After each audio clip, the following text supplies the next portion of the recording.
মরণ কি তোর স্মরণ হলো না রে মুমিন ভাই, মরণ কি তোর স্মরণ হলো না। কি কলিতি ভাবে সে ফেসে গেলি মায়ার জালে, পরকালে কি দিবে হিসাব ও মুমিন ভাই, মরণ কি তোর স্মরণ হলো না। তাহলে মরণটা আপনার আমার জন্য একটি নির্দিষ্ট সময় আছে, আল্লাহ বেঁধে দিয়েছেন। ওই সময়ের ভিতরে আপনাকে আমাকে দুনিয়া ছেড়ে আপনাকে কোথায় যেতে হবে? নীরব কবরে। ভাইজান, আজকে আমরা বাহানা করি। অনেক ভাই বাবাজি বলে যখন মৌলানা ঠান্ডা লাগছে, ইশারের সময় যখন আমরা উজু করি আর ফজরের সময় যখন আমরা উজু করি ঠান্ডা লাগে। এই ঠান্ডা যে আপনি উজু করছেন, এর বদলাটা আল্লাহ রাব্বুল আলামিন অবশ্যই আপনাকে দিবেন। আপনার আমলনামায় লেখা হচ্ছে। অতএব আমরা অনেক ভাই বাবাজি, আমার যুবক ভাইয়েরা, তারা নামাজকে ছেড়ে দেয় গাফলাতি করে। অতএব নামাজটা যে আপনি ছেড়ে দিচ্ছেন অবহেলা করে, আপনার সঙ্গের সাথীকে, মরে তো আপনি যাবেন, দুনিয়ায় সব জিনিসকে রেখে চলে যাবেন। শেষের সময় সঙ্গে আপনি কি নিয়ে যাবেন? কেউ তো যাবে না, সঙ্গে তো কেউ নেই। ছেলে মেয়ে সন্তান সন্ততি, আজকে তাদের মায়া মহব্বত, আজকে আপনাকে সকলকে ছেড়ে নীরব কবরে তো চলে যেতে হলো একাই। সঙ্গে কি নিয়ে যাবে? টাকা পয়সা, ধন দৌলত? না ভাইজান আমার, বন্ধুরে আমার, আপনি যখন মৃত্যুর পথে পতিত হয়ে গেলেন, আপনার একটাই শুধু সঙ্গের সাথী হবে আপনার আমল। মানুষ যখন মারা যায়, দুনিয়ার বুক থেকে বিদায় হয়ে চলে যায়, মানুষ যখন আমরা মারা যাই, মৃত্যু হওয়ার পরে পরে আমাদের এলান হয়, গ্রামবাসী আত্মীয় স্বজন সকলে আমরা ছুটে আসি। তারপরে সকালবেলা আবার যখন এলান হলো, তার কাফন দাফনের ব্যবস্থা হলো, এতটা সময় তার মাটি মঞ্জুলের সময় রয়েছে। ওই সময়তে আমরা তিনটি জিনিস আমাদের সঙ্গে যায়, লাশের সঙ্গে তিনটি জিনিস দেয়। আত্মীয় স্বজন যাবে, তার সে বস্তুখানা যাবে, যে বিছানাটা উপরে সে খাটলাটাতে নিয়ে যাওয়া হয় সে যেটা যাবে, আর একটা হচ্ছে তার আমল। তিনটি জিনিস তার সঙ্গে যায়, কিন্তু দুটি জিনিস ফিরে চলে আসে, আর একটি জিনিস তার সঙ্গে থাকে। সেটা হলো কি? তার সঙ্গে আত্মীয় স্বজন গেল, গ্রামবাসী গেল, তারা সকলেই সেখান থেকে ফিরে চলে আসলো। মাটি মঞ্জুর করার পরে জানাজা পড়লো, তারপরে তাকে মাটি দিল, মাটি দেওয়ার পরে সকলে আমরা আপসে ফিরে চলে আসলাম। এবার তার সঙ্গে তিনটি জিনিস তো গেল, আপনি আমরা দুটি জিনিস ফিরে চলে আসবে। সেটা হলো কি? আপনার আত্মীয় স্বজন চলে আসলো, বস্তুখানা যে বিছানাখানা নিয়ে গেলেন সেটাও ঘুরে চলে আসলো, আর তার সঙ্গে লাশের সঙ্গে থাকলো একটাই, সেটা হচ্ছে আপনার তার আমল। তার সঙ্গে থাকলো আমল, আমলটাই তার হচ্ছে আপনার মেয়ে। তাহলে আপনার ছেলে মেয়ে সন্তান সন্ততি সকলে থেকে গেল, আর আপনার সঙ্গে কে গেল? সঙ্গের সাথী কে? সেটা হচ্ছে আপনার আমল। ভাইজান, আজকে আপনি দুনিয়ার স্রোতে পড়ে মোহাব্বত, এত ভালোবাসা, তারপর আপনি কি দুনিয়ায় থাকতে পাবেন? কখনো নয়। আল্লাহ রাব্বুল আলামিনের যেদিন ডাক পড়ে যাবে, যেদিন সময় হয়ে যাবে, আপনাকে 1 মিনিট আগেও নেওয়া হবে না, 1 মিনিট পরেও নেওয়া হবে না, সেই নীরব কবরে আপনাকে চলে যেতে হবে। তাহলে আমরা যে এত আশা আকাঙ্ক্ষা চাওয়া পাওয়া কিসের ভাইজান? আজকে এই মাহফিলে এখন পর্যন্ত মানুষ আজকে খালি কেন? কিসের জন্য? আজকে আমাদের ইমানের দুর্বলতা। তা না হলে সন্ধ্যা থেকে এখন পর্যন্ত কোরআন ও হাদিসের কথা শোনাবো, বায়ান হচ্ছে, তারপরে মানুষ এখনো গাফলাতি, আমরা বাইরে ঘুরি। ভাইজান, আমরা কি মরবো না? কেউ পৃথিবীর মধ্যে বেঁচে থাকবো না, আমাদেরকে মৃত্যুর পথে পতিত হতেই হবে। অতএব আমরা যতই রকম দুনিয়ার মহাব্বতে পড়ে আখেরাতটাকে যদি নষ্ট করি আমরা কি বাঁচবো? কখনো নয় ভাইজান। কাউকে এই পৃথিবীর বুক থেকে নিয়ে কেউ কি রেহাই পেয়েছে? হযরত আদম আলাইহিস সালাতু ওয়াস সালাম থেকে নিয়ে আমাদের শেষ নবী আখির নবী হযরত মুহাম্মদ মুস্তাফা সাল্লাল্লাহু আলাইহি সাল্লাম পর্যন্ত যত নবী এসেছিলেন সকলে তারা পৃথিবীর বুক থেকে বিদায় হয়ে চলে গেছে, আমরাও চলে যাব। আজকে চোখের সামনে আপনার সামনে থেকে যে তারা আপনার ভাই আপনার বাবা মা তারা ছিল, তারা একের পর এক তারা চলে গেল কবরে। আবারও কখনো আপনার পালে চলে আসবে কেউ জানে না ভাইজান। অতএব দুনিয়াকে আজকে আমরা এত মহব্বত এত ভালোবাসা এত তার শ্রম দিই, কিন্তু আমরা এই দুনিয়া মহব্বতে কতদিন থাকবো কেউ কি জানি না ভাইজান। আমার বন্ধুরে আমার, আল্লাহ রাব্বুল আলামিন এই পৃথিবীটাকে কতদিন পর্যন্ত রাখবে কেউ জানে না। আল্লাহ রাব্বুল আলামিন যেদিন কিয়ামত সংগঠিত হবে, যেদিন ইসরাফিল আলাইহিস সালাতু ওয়াস সালাম সিংহায় ফুঁক দিবেন, সে সিংহায় ফুঁক দেওয়া মাত্র এই পৃথিবীখানা সে কাঁপতে আরম্ভ হবে। আবার দ্বিতীয় ফুঁক দেওয়া হবে, মানুষ তারা কবরে শুয়ে আছে, সকল মানুষ তো মৃত্যুবরণ আগে হয়ে গেছে, তারা সে কবর থেকে উঠে উঠে তারা যেতে আরম্ভ করবে। একটি কিয়ামতের দিন, সেই দিন সকল মানুষ এক জায়গায় জমাত হয়ে যাবে। আর সেই দিন আজকে সূর্যটা মাথা থেকে লক্ষ লক্ষ মাইল আকাশের উপরে আছে, আমরা দেখতে পাই সকালবেলা সূর্য পূর্ব দিকে আকাশে ওঠে এবং সন্ধ্যাবেলায় পশ্চিমে গিয়ে সূর্য ডুবে যায়। আমরা প্রতিদিন দেখতে পাই সেই দিনে এমন একটা দিন হবে, একটাই দিন হবে, সেটা হবে 50 বছরের সমান একটাই দিন। অতএব সেই দিনে আমরা আজকে সূর্যটা আমরা দেখছি মাথা থেকে অনেক লক্ষ মাইল দূরে আছে, কিন্তু সেই দিন আমাদের আধা মাথার আধা উপরে সূর্যটা চলে আসবে। ভাইজান আমার বন্ধুরে আমার, তাহলে আপনার সেই সূর্যর ঘামে তার সে ঘামে এতটাই তাপ হবে, যে তাপের কারণে সে নিজের পাপের কারণে তারা হাবুডুবু খাবে, তারা সাঁতার কাটবে আর তারা চিৎকার করবে। সেই দিন সে ভয়াবহ দিনের আযাব থেকে আমাদেরকে বাঁচতে হবে, আমাদেরকে বাঁচা দরকার আছে। যদি আমরা বাঁচতে চাই তাহলে আমাদেরকে ইবাদত বান্দিগি করতে হবে, নামাজ রোজা করতে হবে, আল্লাহর ইবাদত বান্দিগি আমাদের করা দরকার রয়েছে। আমরা যদি দুনিয়ার সমস্ত কাজ করে আর নামাজকে ছেড়ে দিই, নামাজ ছেড়ে দিয়ে সমস্ত কাজে আমরা সময় দিই, সেটা আমাদের জন্য ঠিক হবে না। কারণ আজকে মসজিদে দিবারাত্রে আমরা 5 বার আজান শুনতে পাই, সেইটাকে আমরা সারা দিই না, সেইটাকে আমরা সারা দিই না, বাড়িতে বসে থাকি, দোকানে বসে থাকি, সে সময় আমাদের কানে আজানের ধ্বনি আসে।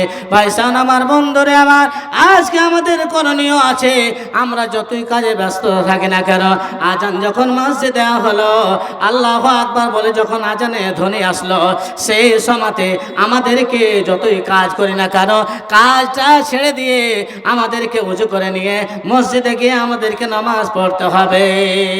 আমাদেরকে মসজিদে গিয়ে জামাত সহকারে নামাজ পড়তে হবে।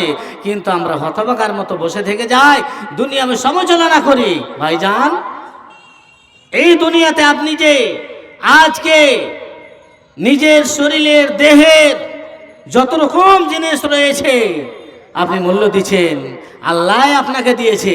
চোখ দিয়ে আপনি দেখছেন, সে মুখ দিয়ে কথা বলছেন, পা দিয়ে চলাফেরা করেন, হাত দিয়ে আপনি যে কোনো কর্ম করেন, তাহলে এগুলো কে দিয়েছে? কার নিয়ামত? আল্লাহ রাব্বুল আলামিন আমাদেরকে দিয়েছে। যদি না হতো, যে সমস্ত ভাই বাবাজি দুটি চোখ নেই, চোখ দিয়ে তারা দেখতে পায় না, অন্ধকার আজকে এই পৃথিবীর সে রং কি রয়েছে, সে পৃথিবীর আকার কি রয়েছে, একজন অন্ধ ব্যক্তিকে যেহেতু জিজ্ঞাসা করা যায়, ভাইজান আমার বন্ধুরে আমার, এই পৃথিবীর আকারটা কি, এই পৃথিবীর রংটা কি, সে বলতে পারবে না। আমরা সকালবেলায় সমস্ত মানুষ আমরা পৃথিবীর সে যারা আল্লাহ রাব্বুল আলামিন যাদেরকে দৃষ্টি দিয়েছে আমরা দেখতে পাই, আমরা বলে দেব যে এই পৃথিবীর আকারটা কি। কিন্তু একজন অন্ধ ব্যক্তিকে গিয়ে যদি আমরা বলি এই পৃথিবীর আকারটাকে রংটা কেমন, সে কখনো বলতে পারবে না। কারণটা কি? তার আল্লাহ রাব্বুল আলামিন তার চোখটাকে চিনিয়ে নিয়েছেন, তার আলোটাকে আর চোখের আলোটাকে চিনিয়ে নিয়েছেন। এই জন্য সে বলতে পারবে না এই পৃথিবীর আকার কি, রং কি। অতএব আমাদেরকে আল্লাহ রাব্বুল আলামিন নিয়ামত স্বরূপ আমরা সেই দুটি চোখ পেয়েছি। এই চোখের দ্বারাতে আমরা সমস্ত জিনিস দেখতে পাই। চোখ দিয়ে আমরা সমস্ত জিনিস, আমরা যতদূর পর্যন্ত আমার চোখের দৃশ্য যায় আমরা দেখতে পাই। কিন্তু একজন অন্ধ ব্যক্তি সে কখনো বলতে পারবে না যে এই পৃথিবীর কালার কি, রং কি। কেন? আল্লাহ রাব্বুল আলামিন তার আলোটাকে ছিনিয়ে নিয়েছে। আজকে আমরা এই লাইটে, আজকে যে প্যান্ডেলের ভিতরে আমরা বসে আছি, লাইটের সে আলোতে এই জায়গা যদি অন্ধকার হয়ে যায় তাহলে আমাদের কেমন লাগবে? কেমন আমাদের লাগবে? এই লাইটের আলোটাকে যদি বন্ধ করে দেওয়া হয়, যে মতো সে অন্ধকার কবরে আপনার আমার জন্য সেই ঘর অন্ধকার, সেটাকে জোনহাক করার জন্য আপনাকে কি নিয়ে যেতে হবে? আমল। ভাইজান, তাহলে আপনার আল্লাহর দেওয়া আপনি সমস্ত জিনিস রুজে খাচ্ছেন, নিয়ামত ভক্ষণ করছেন। বনি ইসরাইলের যুগে তিনজন ব্যক্তিকে আল্লাহ রাব্বুল আলামিন পরীক্ষা করেছিলেন, তাদেরকে মাল দিয়ে, ধন সম্পদ দিয়ে। তাদের ভিতরে একজন হলো এই অন্ধ, একজন শ্বেতরোগী, তৃতীয় জন টাকুমাথা। যাই হোক, তাদেরকে আল্লাহ রাব্বুল আলামিন তিনটি রোগে আক্রান্ত করেছিলেন। এই রোগে আক্রান্ত করার পরে আল্লাহ রাব্বুল আলামিন বেশ কিছুদিন পরে তাদের কাছে একটি ফকির রূপে একজন ফারিস্তাকে পাঠালেন যে যাও তাদেরকে বলো তোমরা এই অসুখে কতদিন থেকে আক্রান্ত। তারা বলবে আমরা অনেক দিন থেকে। একজন বলবে, অন্ধ ব্যক্তি বলবে যে আমি এই পৃথিবীর আকার কেমন, রং কেমন দেখতে পাই না। দ্বিতীয় জন শ্বেতরোগী, ফুলের বেমার, আর তৃতীয় জন হচ্ছে টাকুমাথা। অতএব তিনজন তিনটি অসুখে আক্রান্ত। একজনকে বলা হলো অন্ধ ব্যক্তিকে যে আল্লাহর পক্ষ থেকে তোমার যদি আলোটা, সে বলছে আমাকে যদি আল্লাহ রাব্বুল আলামিন এই পৃথিবীর আলো দেখাতেন তাহলে আমি অনেক খুশি হতাম। বলছে সেটা তো হবে, আল্লাহর পক্ষ থেকে তোমাকে যদি কিছু মাল দেওয়া হয় সেটা কি নেবে? বলছে হ্যাঁ নিব। যাই হোক, বলছে আমাকে কি বেশি ভালো লাগে? বলছে আমাকে সবচাইতে বেশি ভালো লাগে ছাগলগুলো। অতএব আমাকে ছাগলগুলো বেশি ভালো লাগে। আল্লাহর পক্ষ থেকে তখন তাকে একটি ছাগল দিয়ে দেওয়া হলো। এবার দ্বিতীয় নম্বরে শ্বেতরোগী, তো সে ব্যক্তি যে বলছে তোমাকে এই অসুখ কতদিন থেকে রয়েছে? সে বলছে এই অসুখ অনেক দিন থেকে রয়েছে। অতএব এই অসুখ যদি আল্লাহ রাব্বুল আলামিন আমাকে ভালো করে দিতেন তাহলে আমি আল্লাহ নৈকট্য লাভ করতাম। বলছে আল্লাহর পক্ষ থেকে তোমাকে যদি কোনো মাল দেওয়া হয় সেটা কি নেবে? বলছে হ্যাঁ হ্যাঁ। বলছে আমি গাভীগুলো সেটি বেশি ভালো লাগে। অতএব একটি আল্লাহর পক্ষ থেকে তাকে গাভী দেওয়া হয়েছিল। তৃতীয় নম্বরে এবার ছিল সেটা মাথা। বলছে আমার মাথার চুল নেই, চুলের কি আকৃতি, চুলের কি সৌন্দর্য, চুলের কি মর্যাদা। সে বলল যে আল্লাহর পক্ষ থেকে তোমাকে যদি চুল দেওয়া হয়, তোমার মাথাতে চুল দেওয়া হয়, সেটা কি পেলে খুশি হয়? বলছে হ্যাঁ, আমি অনেক খুশি হতাম। আল্লাহ রাব্বুল আলামিন অতএব সেই ব্যক্তিকেও, তাকওয়ালা ব্যক্তিকেও সে আল্লাহ তার মাথাতে চুল দিয়েছিলেন। এবার তাকে সে ব্যক্তি বলল তোমাকে আল্লাহর পক্ষ থেকে যদি কোনো একটা মাল দেওয়া হয় সেটাকে নেবে? বলছে আমাকে সবচেয়ে পছন্দ যে জিনিস লাগে ওর। অতএব তিনজনকে তিনটি মালে আল্লাহ রাব্বুল আলামিন দিয়েছিলেন, অসুখ ভালো করে দিয়েছিলেন। অতএব এই বেশ কিছুদিন যাওয়ার পরে আল্লাহ রাব্বুল আলামিন তাদের তিনজনকে আবারও পরীক্ষা করেছেন। তাদেরকে মাল দিলেন, আবার দেওয়ার পরে আর একজন ফারিস্তা রূপে তাদের তিনজনের কাছে একে একে গেলেন। যাওয়ার পরে একজন অন্ধ ব্যক্তিকে বলছে যে ভাইজান, আমার বন্ধুরে আমার, আমি সফরে গিয়েছিলাম, বাইরে গিয়েছিলাম, আমার সে সমস্ত টাকা পয়সা শেষ হয়ে গেছে, আমার কাছে আর কোনো খাবার জিনিস নেই। অতএব তোমার যে মালগুলো দেখছে, অতএব সেই মালগুলো যদি আমাকে একটা দিতে তাহলে আমি এর বিনিময়ে আমার সে রাস্তাটা অতিক্রম করতাম। সেই ব্যক্তি বলছে এই মালগুলো আমি নিজে মেহনত করে করেছি, অতএব এই মালগুলি খেটে খেটে আমি করেছি, অতএব তোমাকে একটা একটাও মাল দেওয়া যাবে না। আল্লাহ রাব্বুল আলামিনের ফেরেশতা সে আল্লাহ রাব্বুল আলামিনের কাছে, আল্লাহ তোমার ব্যক্তি আজকে সে আলো পেয়েছে, আজকে মাল পেয়ে তার সে আগামী দিনে কথা বলে গিয়েছে। আল্লাহ পুনরায় আল্লাহ সে তা যা ছিল আগে তাকে রূপ করে দেওয়া হোক। অতএব দ্বিতীয়জন ব্যক্তির কাছে আবার যাবে। সেই ব্যক্তি হচ্ছে শত্রুগী যাওয়ার ব্যক্তির কাছে গেলেন। যাওয়ার পরে আল্লাহ রাব্বুল আলামিনের ফেরেশতাকে বলছে, ভাইজান আমার বন্ধুরে আমার নিকটে কোনো খাদ্যদ্রব্য নেই, আমি বাইরে গিয়েছিলাম, সফরে গিয়েছিলাম, আমার সমস্ত জিনিস শেষ হয়ে গেছে, এখন আমি বাড়ি যেতে পারছি না, রাস্তা অতিক্রম করতে পারছি না। অতএব আমাকে যদি সেই মালগুলি থেকে একটা আমাকে মাল দিতে, তাহলে আমার রাস্তাটা আমি অতিক্রম করতাম। সে বলছে এই মালগুলো আমি নিজে খেটে খেটে করেছি, অতএব তোমাকে একটাও মাল দিতে পারবো না। ভাইজান তারা মাল পেয়ে আল্লাহকে বলে ভুলে গেল। যাই হোক ফেরেশতা আবার তারপরে তাদের দোয়া করলেন। এবার তৃতীয়জন ব্যক্তির কাছে গিয়ে, তাকওয়ালা ব্যক্তির কাছে গিয়ে এবার বলছে যে ভাইজান আমার বন্ধুরে আমি সফরে গিয়েছিলাম, বাইরে গিয়েছিলাম, ওতে আমার সমস্ত জিনিস শেষ হয়ে গেছে, টাকা পয়সা কিছুই নেই, এখান থেকে আমি এখন বাড়ি যাবো, আমার যাওয়া কোনো সম্বল নেই। ওতে তোমার সে মালগুলো দেখতে পাচ্ছি, ওই মালগুলো যদি একটা আমাকে দিতে তাহলে আমি অনেক খুশি হতাম, আল্লাহ রাব্বুল আমিনের কাছে দোয়া করতাম। সে টাকাওয়ালার কাছে যে যখন বলল, সঙ্গে সঙ্গে সে বলছে ভাইজান ওতে আমার সে মালগুলো নয়, আল্লাহর পক্ষ থেকে আমাকে দিয়েছে, ওতে এ মালগুলি আজকে মাঠে রয়েছে, যতটা ইচ্ছা তুমি রেখো, নিয়ে যাও, যা ইচ্ছা তোমার রেখে দাও।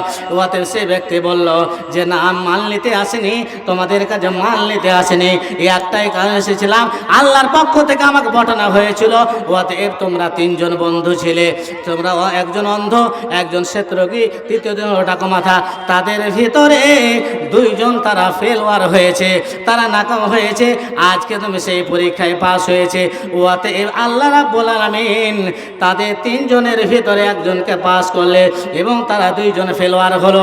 মাল পাওয়ার পরে তারা আল্লাহকে বলে ভুলে গেল।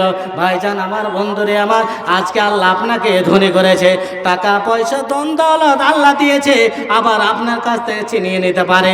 ওতে আমরা যতদিন পর্যন্ত আমরা বেঁচে থাকবো, নিজে কখনো আমরা অহংকারী করব না, আর বেঁচে থাকা অবস্থায় আমরা নিজে হাতে দান করে যাব, নিজে হাতে আমাদের সে দানগুলো দিয়ে যাব। ওতে দুনিয়ার বুকে আমরা যতদিন পর্যন্ত আমরা বাঁচবো, আল্লাহর ইবাদত বান্দিকে আমরা করে যাব। যাই হোক, আল্লাহ রাব্বুল আলামিন দোয়ায় আমি আপনাদের কাছে পরিশেষে দোয়া করি, আল্লাহ আজকে যে সমস্ত ভাই বাবাজিরা দুনিয়ার মহব্বতে পড়ে আখিরাতকে নষ্ট করে, আল্লাহ গো তাদেরকে তুমি হেদায়েতের রাস্তা দাও, ইহদিনাস সিরাতাল মুস্তাকিমের উপর চলার তৌফিক দাও। সকল আল্লাহুম্মা আমিন। আল্লাহ গো সন্ধ্যা থেকে নিয়ে এখন পর্যন্ত যে সমস্ত, আল্লাহ আপনাকে হেফাজত করুক। আল্লাহকে একজন ব্যক্তি এসে 20 টাকা দিয়েছে। যাই হোক, আমি যে আপনাদের সম্মুখে অল্প সময়ের মধ্যে মওতকে কেন্দ্র করে বক্তব্য রাখলাম, আল্লাহ রাব্বুল আলামিন এই কথাগুলোর উপরে যাতে আপনাদেরকে আমল করার তৌফিক দেন, সকলে বলে আল্লাহুম্মা আমিন। পরিশে যাই হোক, আমি একটি গাজাল বলে আমার বক্তব্যকে শেষ করছি।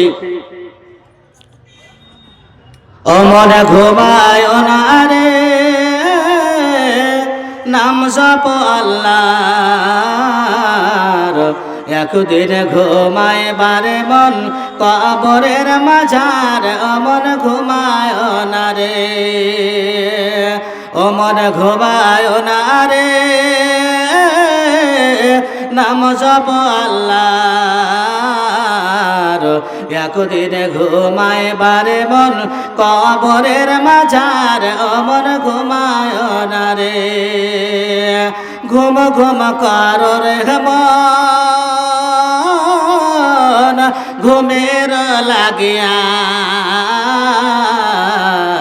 একদিন ঘুমায় বারে মন জিন্দাগির লাগিয়া রে, মন ঘুমায় না রে, ও মন ঘুমায় না রে, নাম জপ আল্লাহর, একদিন ঘুমায় বারে মন কবরের মাঝার, ও মন ঘুমায় না রে, সাদাত ফেরাউন বাদশা ছিল এ দুনিয়ার মাঝেতে, একে এক সব চলিয়া গেল, একে এক সব চলিয়া গেল জাহান্নামে দরবার। ও মন ঘুমায় না রে, ও মন ঘুমায় না রে, নাম জপ আল্লাহর। একদিনে ঘুমায় বারে মন কবরের মাজার। ও মন ঘুমায় না রে, আল্লাহ নবী সব এসেছিলেন এ দুনিয়ারি মাঝেতে, একে এক সব চলিয়া গেল, একে এক সব চলিয়া গেল জান্নাতি দরবার। ও মন ঘুমায় না রে, ও মন ঘুমায় না রে, নাম জপ আল্লাহর। একদিন ঘুমায় বারে মন কবরের মাঝার। ও মন ঘুমায় না রে। হায়াত বাকি তো মোলাকাত বাকি।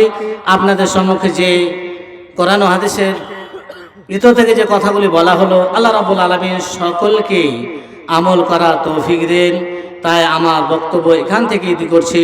আসসালামু আলাইকুম ওয়া রাহমাতুল্লাহি ওয়া বারাকাতুহু।